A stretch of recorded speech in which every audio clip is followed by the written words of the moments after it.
Bonjour à tous, bonjour à toutes.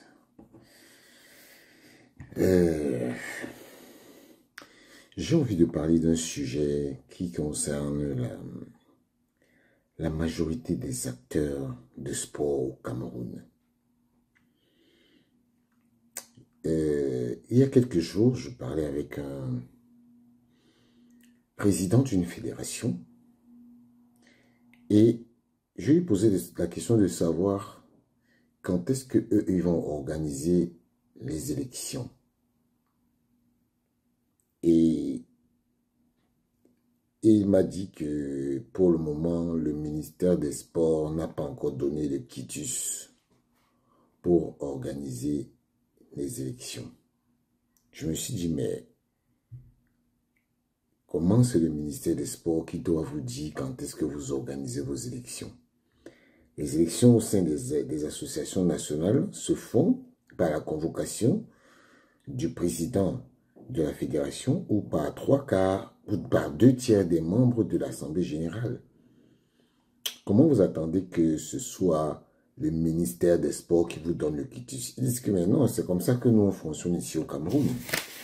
Justement, j'ai demandé à une association, une association du Cameroun, en particulier la Fédération camerounaise de natation et de sauvetage.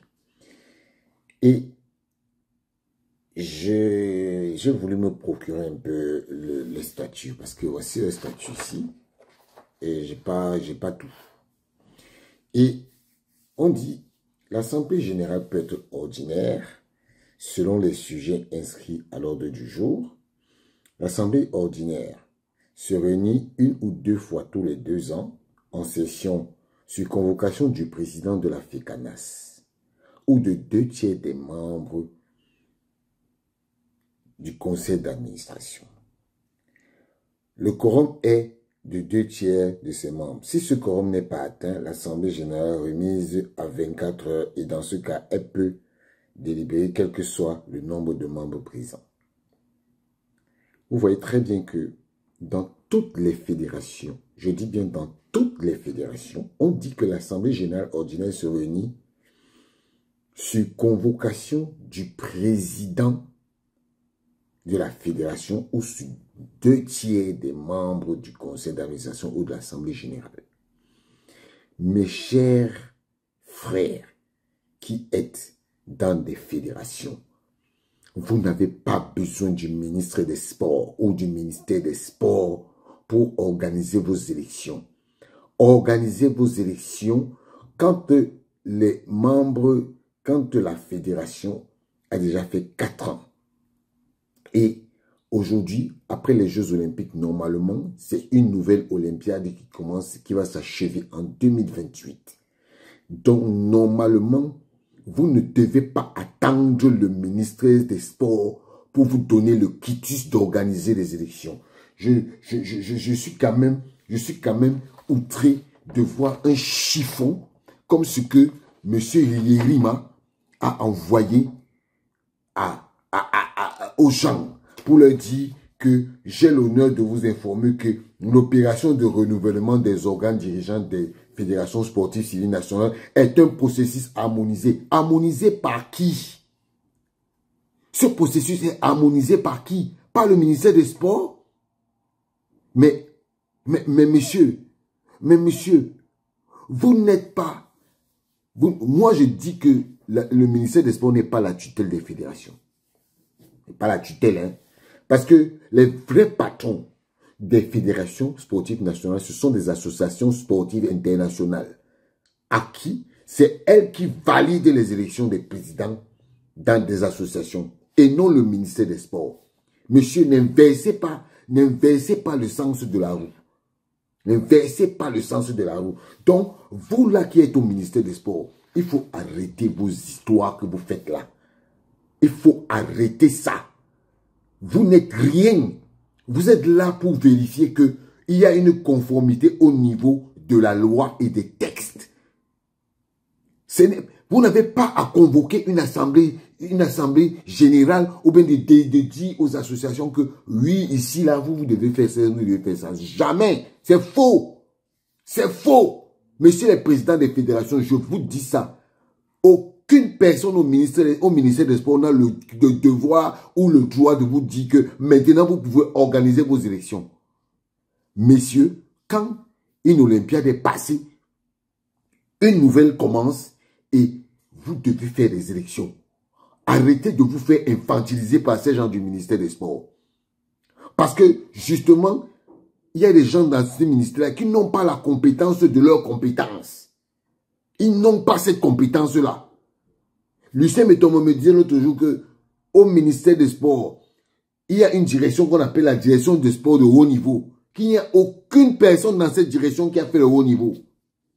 Comment vous pouvez comprendre ça? Et ce sont des gens-là qui viennent dire aux gens ce qu'ils doivent faire.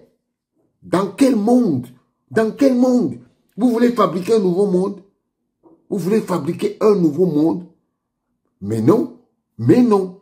Messieurs les présidents de fédération, c'est vous et vous seuls et vos assemblées générales qui ont le droit de convoquer les assemblées générales et non le ministre des Sports ou le ministère des Sports.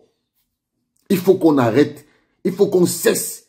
Et justement, est-ce que vous savez que beaucoup de présidents de fédération ne savent pas qu'ils bénéficient d'un matricule budgétaire depuis 2023? C'est ça qu'on a envie de leur cacher au ministère des Sports.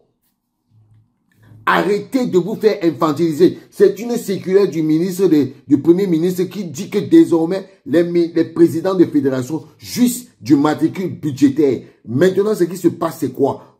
Si vous avez une compétition à l'international ou une équipe nationale du Cameroun doit participer, vous faites votre budget, vous allez discuter de ça avec au Premier ministère et au ministère des Sports, on compte. Et s'il vous plaît, personne au ministère des Sports ne doit vous dire ce que vous devez ajouter dans ce que vous avez fait comme budget. Parce que c'est comme ça qu'ils volent l'argent du pays. C'est comme ça qu'ils volent l'argent du pays. Et la Fédération camerounaise de football, on n'a même pas fait les réunions pour faire les matchs de la double confrontation. Mais on leur a déjà dit que non, il faut qu'ils ajoutent 25 millions pour les équipements des Lions. Il faut qu'on ajoute 20 millions pour la CATV. Voilà comment les gens volent. Ils volent. Donc, cessez de vous faire arnaquer par ces gens. Parce qu'au ministère des Sports, il y a des gens qui sont là seulement pour calculer l'argent des fédérations. Il y a une dame là-bas. Je vais donner son nom bientôt. Elle a volé le projet de fédération d'une fille qui est venue proposer. Aujourd'hui, c'est elle qui bénéficie. Elle est au ministère des Sports, elle est présidente de fédération et c'est elle qui bénéficie de l'argent de cette fédération. Alors qu'elle est fonctionnaire. Elle n'a pas le droit d'avoir une fédération en étant au ministère des Sports. Voilà comment ces gens passent leur temps à escroquer, à piller l'argent de l'État. Les voilà. Vous vous imaginez qu'au ministère des Sports, c'est un endroit où les gens passent le temps à voler les projets de création de fédération? Vous le savez? Non. Alors donc, messieurs les présidents de fédération, cessez de vous faire arnaquer. 1. Le ministère des Sports n'a pas le droit, ne peut pas venir vous imposer d'organiser vos élections. C'est vous et vos assemblées générales qui avez le droit de convoquer ces assemblées générales. 2. Le ministre, vous bénéficiez désormais d'un matricule budgétaire qui vous permet désormais de dépenser, de faire des budgets pour les compétitions de vos équipes nationales à l'international pour que vous puissiez participer. Cessez d'aller au ministère des Sports. Ils n'ont rien à vous dire là-bas. Plutôt, ils vont venir vous dire que ajoutez tel pan, ajoutez tel pan. Comme ça, vous allez venir. C'est comme ça. Donc, faites attention. Et à la direction des normes, il y a des voleurs de projets. Si vous avez votre projet de création de fédération, faites très attention. Parce que voilà les voleurs de projets. Voilà. C'est ce que je voulais vous dire aujourd'hui. Il faut cesser de vous laisser embrigader par ces gens. Parce que c'est eux les voleurs. Voilà. Ciao.